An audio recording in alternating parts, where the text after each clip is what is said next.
What's happening, guys? Back today with another episode of the Mercedes GT63s. Today's video is about a full breakdown of this series from start to finish, especially for the guys who haven't seen part 1 to part 2 or even missed some parts. I recently purchased this Mercedes GT63 from auction. It turned out to be footballer Ashley Young's car. I mean, what are the chances of that? Being only a 21 plate and being well within the warranty period, I spoke to Mercedes on why it wasn't covered. They told me it was due to driver error, which I later found out was a coolant leak which had led to the engine overheating badly. It then got sent to auction where I found the car and bought it for £86,000. When it arrived to us at Boost Performance, we confirmed there was literally no coolant in the bottle, and after doing further checks we found the engine had no compression, which meant only one thing: a full engine strip down is required. So sit tight and enjoy the show. So let's start right from the beginning when I bought this car. So as some of you guys know, I own Boost Performance, which is the workshop we're in right now, where we do tuning, we build engines, we repair cars. And I also have another business, Sterling Motor Group, where I source vehicles and sell them. I was on BCA and I came across this car, Mercedes GT63s. I saw it very interestingly as a non-runner, and I was shocked to see that it's a 21 plate and the mileage was only on 4,000. What could possibly be wrong? The first thing that comes to mind is this is a 21 plate, and I bought this car in 2022 at the end. So you'd think the car's under warranty, right? So the first thing I did was, you know what?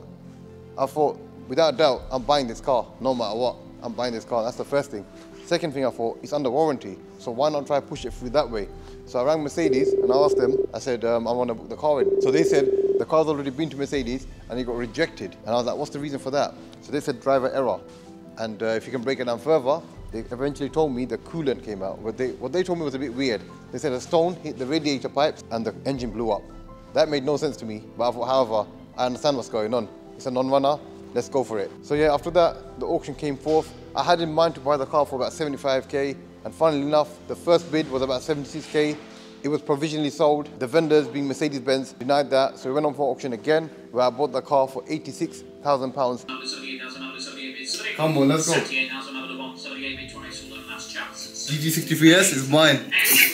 Funnily enough, by the way, when the car come here, someone messaged me on Instagram saying that this car was actually owned by professional footballer Ashley Young, and he's the guy who was driving on the motorway when all the coolant started coming out. From what I've been told, the warning did come on the dashboard, but he was on the motorway doing about 70 miles an hour, and by the time he pulled up, so I'm guessing a lot of coolant came up. And remember, this is a V8 engine, it gets pretty hot, so I don't think it took too long for the car to actually overheat and blow the head gaskets up. So the first thing we did when the car came was a full compression test on all the cylinders, and we straight away found out that 3 or 4 cylinders next to no compression, and that only meant one thing: a full engine strip down is required.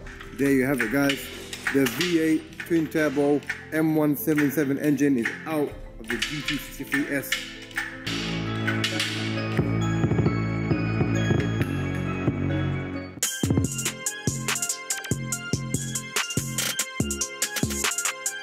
Guys, don't forget, this very car is available for you to win at boostcomps.co.uk. All you have to do is enter the competition, answer the questions, choose how many entries you want, and check out. This car is worth £130,000. Imagine you win this for only £7.99. The competition ends on the 31st of December, so be quick and get your entries now. More details at the end of this video. So as soon as the engine was removed from the vehicle, we straight away cracked on with stripping the engine down. This consisted of removing the solenoid valves, timing chains, ancillaries, and then finally the cylinder head. Once the head was removed, we straight away found where the compression was leaking from on the block. As you can see, these black marks show clearly where the compression was leaking from. No time wasting for us, we straight away got the feeler gauge out to check the condition of the block, and it turned out that the block itself was fine. We went straight back to the cylinder heads to do the same thing, and as you can see, parts of it were okay, but then in the middle, near the middle, you can see the feeler gauge goes straight through where it shouldn't be. This is where we found out that the cylinder heads have warped and need to be sent to the machine shop to be skimmed down. So off we went to the machine shop. 1 week later, the cylinder heads were back. As you can see, we've got the block here, and we've got one of the cylinder heads over here as well. I've left the other side open for a reason, just so I can show you what we've done to it. The reason this went to the machine shop is because it was out of shape from the overheating. So when it's out of shape, that's the reason we had a loss of compression. Obviously, if you have any sort of uneven surfaces across here, you are going to lose compression, and on our case, the car would not start at all. Now this feeler gauge shouldn't go through anymore. Can you see that? That is exactly how it should be. It should not go through. So once we carried out our final checks on the cylinder head, we straight away got to assembling the engine back up. Head gaskets on, cylinder heads on, and then head bolts on. So there you have it, guys. Behind me is the mighty M177 V8 Mercedes GT63s engine, fully assembled back up. And there's the beast right behind, ready for the engine to go back in. Look at this monster. There you have it. Nothing in there. Look how empty it looks without this V8. The engine is getting dropped in. Let's go. Okay. Now this is scary, I'll tell you why. This engine, I told you, weighs about 400 kg. It's right on top of the bumper. That's scary. If something snaps from here, it's getting dropped on the body. That's scary. I'll tell you that right now. Okay, we're just going to carefully position it over the car.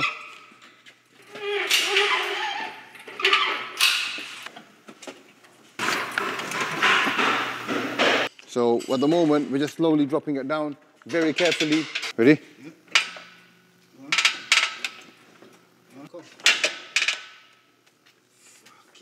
Almost there.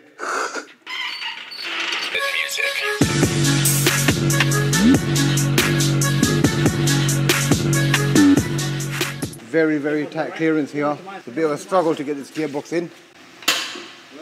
Again? Go on, ready? 1, 2, 3, go.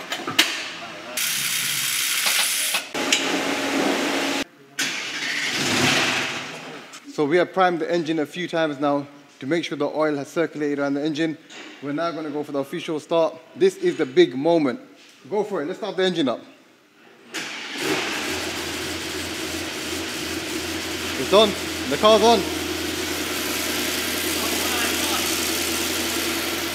It's running, man. It's running. What are you saying? Running good? Sounds good, yeah? Yes. I'm so gassed. The car is running. The car is running a bit rough though. It's not running the best. Can you see? After completing the whole engine rebuild, this was surely a big moment for all of us where we got the GT63s finally started. However, that wasn't the end of all our problems. We soon found out that the car was running a little rough and then had a few fault codes from the engine and also on other modules in the vehicle too. Janan, is that a leak? Where? Down here, look. Why is it pissing out here? Oh, crap. Oh, something sideways. Yeah, it's pissing out from here. Is one of the... Oh, it's got a little hole. Is there a hole or something there? This one proper as well. Is one of the coolant pipes open or something? No. Well, straight away. Although we all knew this car had a coolant leak, we couldn't tell exactly from where until we got the car started up and put coolant into it, which quickly exposed two radiators at the front and underneath the vehicle. Once we saw that, we then saw the clear signs of sabotage, as no sort of stone or rock can cause the damage this radiator has on it. Here's the cooler, and here is what I think is the radiator. Brand spanking new from Mercedes. Let's get this installed and let's fire the car up. Here's the old one that we removed. And if you look at that, that is where the coolant was pouring out from. That's strapped right now. We're going to use this water to check it, yes? We now rectified all coolant leaks and the car was finally ready to start for the first time without any coolant leaks and for us to diagnose the rest of the issues. So I think this is the first time the AMG is going to move off and hit the road. So let's do this. I'll let you hold this machine. We still got engine management light, as you can see. Okay, so first things first. Engage gear 1 for automatic. Okay. Please accelerate to about 20 miles per kilometers per hour. Oh look what the car's doing. Look. Why is it doing that? It's jerking. Yeah, look. Well, the car's not even moving right now. We ain't going nowhere. The ESP light is going mad. This is the limp mode of all limp modes. Car is not going nowhere. We're going about... Should I press continue? We're going about 5 miles an hour. Let's head back. The brakes aren't working properly. I don't know. Maybe one of the sensors aren't working or something like that. I can't really tell right now. It says formatted, currently unavailable. Something's wrong somewhere. And look, so much for trying to drive the car. Look, I'm doing about 5 miles an hour and the car just... The ESP is like cutting in permanently and the car's just jerking and... So much for our first drive. As soon as we hit the road, we noticed the car wouldn't go above 5 miles an hour and the traction control was kicking in like crazy. We couldn't understand why, but there must be something wrong somewhere, so we pulled right back into the workshop and then started diagnosing for further issues. As you can see on the dash, the ESP lights, all the lights were on, and we just couldn't figure out what was the problem. Look, again, the car don't want to go nowhere. Traction lights flashing like crazy. So after doing a full scan on the car, as you can see, it has 10 fault codes, right? This one here, AMG drive unit, communication with drivetrain, control module is faulty, a general signal fault exists. So if you guys remember in the last video, this car wouldn't go above 5 miles an hour. So now if you look at this, the reason this happened is because when the engine was pulled out, obviously because of 4MATIC, the drive shafts come off, and we put the wheels back on without a drive shaft and pushed it off the ramp because we needed to use the ramp. And in that process, because there wasn't a drive shaft on it and it wasn't fixed, it was moving around a lot. So because of the excess movement, it ended up damaging these things. So we now diagnosed the vehicle to require both front wheel bearings to be changed as they were damaged from being pushed around pretty much, as the drive shafts are supposed to be in them. But obviously with the engine out, they weren't present, and that caused the wheel bearings to get damaged. £900 later, we quickly got to replacing them.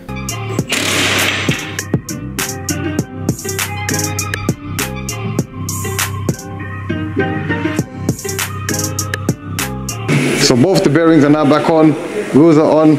Just because the engine cover left to go on, we're starting this car and we're going to hit the roads. Let's hope there's no more problems in this car. How wrong I was. The biggest of problems came shortly after. Keep watching, guys. I think it's fixed. I'm doing 30 miles an hour, by the way. Before I couldn't even go above 5. This is the moment we successfully were able to drive the car above 5 miles an hour for the first time. So it was a great feeling regardless. However, we still faced fault codes. Sensor rotor adaptation has not been performed. This fault code bugged me for days until I figured out what was wrong with it. So as you can see here we go again, removing the front bumper to give us access to the front of the engine. A lot of strip down is required as the fault codes related to timing chain errors.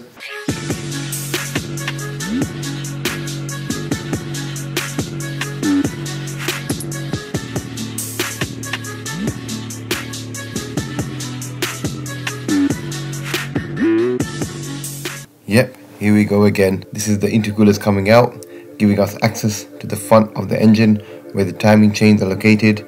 We of course still had to remove the injectors, the ignition coils, the spark plugs, and then eventually to remove the rocker cover to give us access to the timing chain and both sprockets.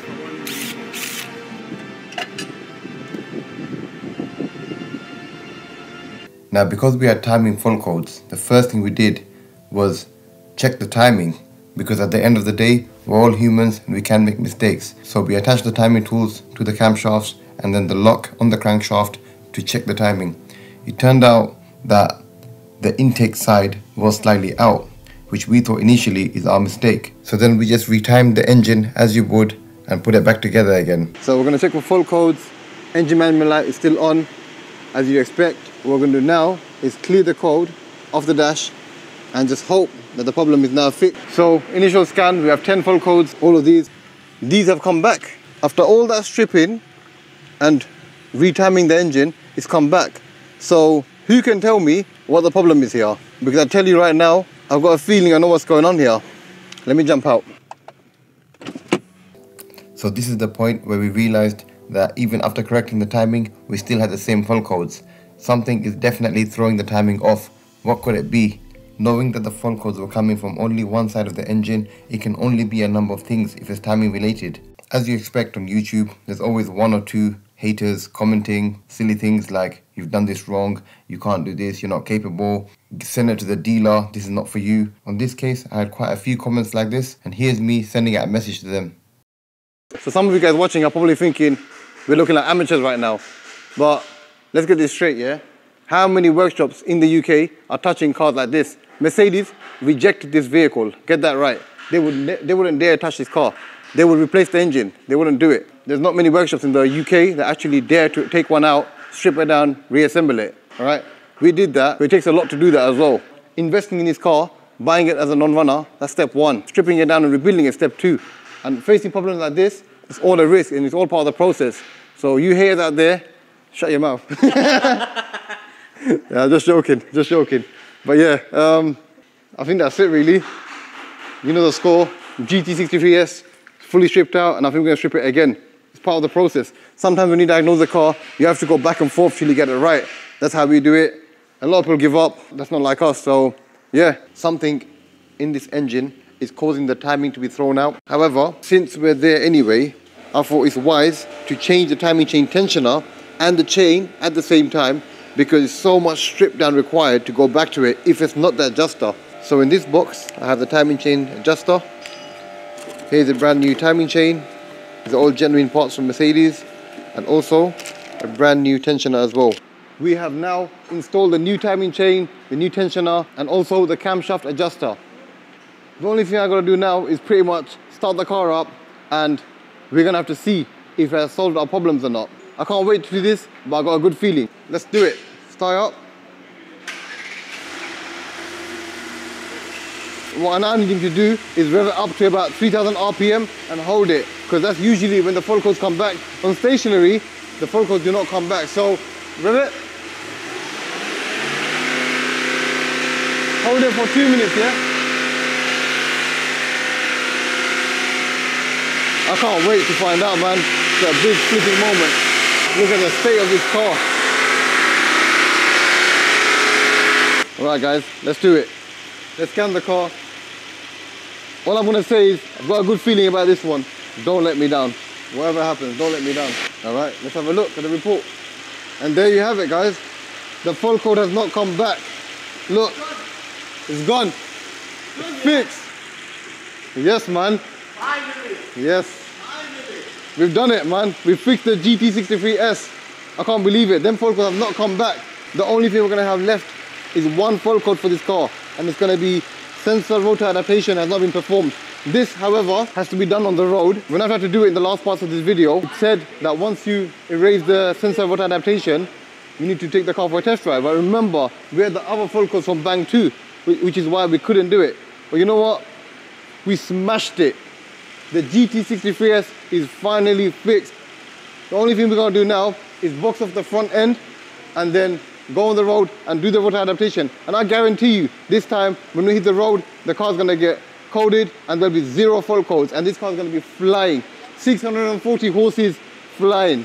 I can't wait for that moment. It's been such a big journey in this car, but we made it. Boost performance for the win. One more fault code. How do we sort that out? There's 2 steps. On the machine, you gotta clear the fault code. Secondly, you gotta test drive it and go through a process. It's an adaptation that's needed to do it. It's been such a long journey. Let's go hit the roads.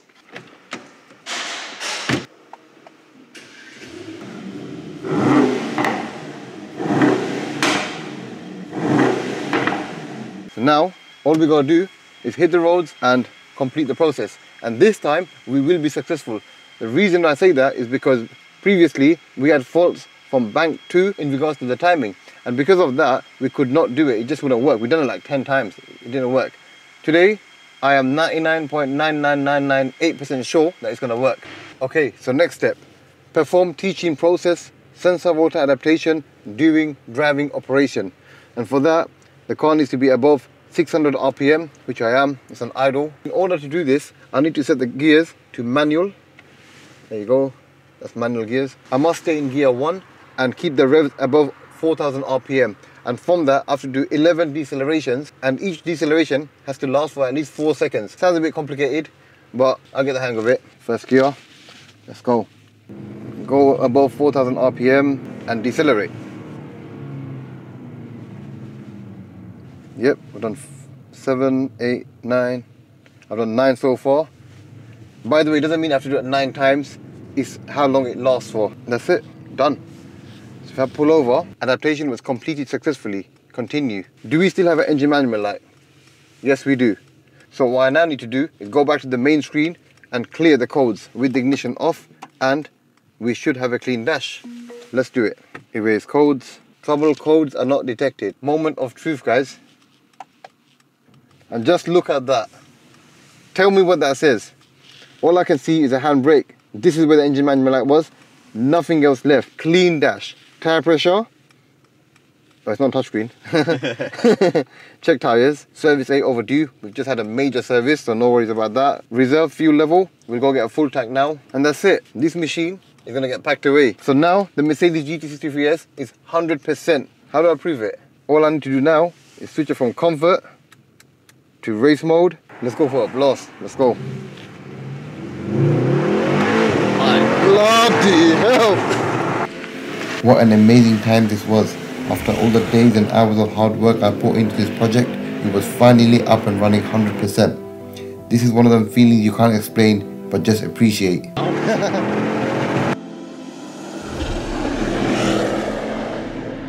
I can definitely feel all 640 horses on the wheels. I just can't believe this, man. The car I've been working on for the last few months, here it is.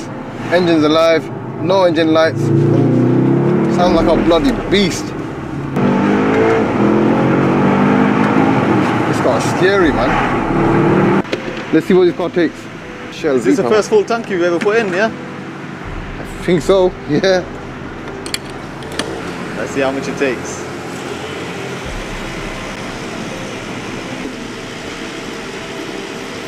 £125 exact. Now the car's got a full tank, no engine management lights. It's time to go take it for a blast. It's only right. Ready to go? Yeah, let's go, let's hit the roads. 245 miles, is that all you get? 245 miles, that's what it says. I'll be lucky if I even get that. 4-litre twin-turbo V8 running 640 horses. This is one of the fastest AMGs from factory. I doubt it's going to get you 245. We're going to have to find out, I guess.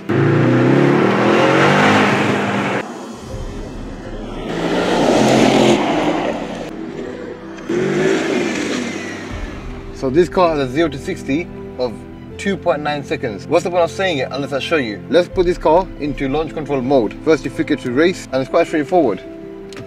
Put it to drive, hold the brakes, and smash the pedal. The whole car's vibrating. The whole car is shaking like it wants to just fly off. Let's do this.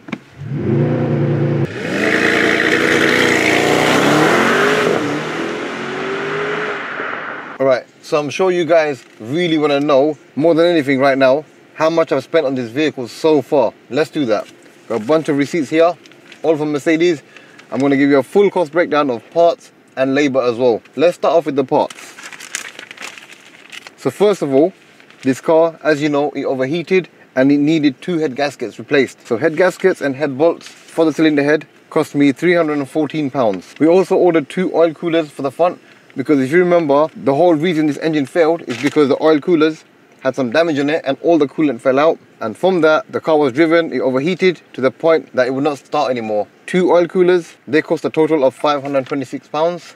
Now, if you remember, I had that annoying problem where the ESP was just kicking in like crazy, and we found out it was the wheel bearings. That was, however, quite expensive, and both of the wheel bearings turned out to be £939. By the way, these are all genuine Mercedes receipts, no aftermarkets, and the reason for that is because it's very hard to get used parts on a car like this. It's just too new. Engine, oil and filter, £126. 1 litre of transmission oil, £25. 2 camshaft sensors when we were diagnosing the Bank 2 issues, £80. A brand new battery because it was completely flat when I bought the car and it needed to be replaced. We tried to charge it, but it wasn't working. A timing chain, tensioner and adjuster. Again, for the Bank 2 issues, which finally resolved the problems of the GT63s. And that cost me £848. Now remember, when a vehicle overheats, the cylinder heads lose shape, which I showed you in part 1 and part 2. We measured the surface and showed you that it needed to be skimmed down to flatten it out. To skim both cylinder heads, that is all the parts boxed off. Now I'm going to tell you about labour. So as you know, I'm the owner of Boost Performance. It hasn't cost me a quarter of what it would cost me if I was to give this to a specialist or something along them lines. So let's give it a full breakdown of labour on this car. First of all, remove the engine, strip it down, rebuild it, put it back together, a total of 3 days. Once we started the car up, we found out that we had the wheel hub issue. To diagnose that and repair it, that took us a total of 1 day. Now, the fault from Bank 2, which I'd say was the most traumatizing part of this whole build. It took me 6 days to figure that out and repair it. That comes to a total of 10 days. So, what's the total cost? For the parts, it came up to £3,381. For 10 days of labour, it cost me £2,000. That is a grand total of £5,380. I bought this car for £86,000. Was the investment and the risk that I took on this car worth it? Absolutely. That's an easy profit margin of £28,600. That is mind-boggling. The risk I took here is knowing that if the engine is smashed up inside, I'd have to get a new one. I only needed to get a head gasket, and of course all these other parts I had to get alongside. At the end, it didn't cost me anything near what I expected it for it to cost. So this project is basically now complete. What's next, you might ask? Am I going to be selling this car on the market? Am I going to send it back to auction? I'll tell you what I'm going to do. I'm going to be giving this car away to one of you guys. What a journey it's been. I've had to be very patient through the process, and you know what? Success comes at the end.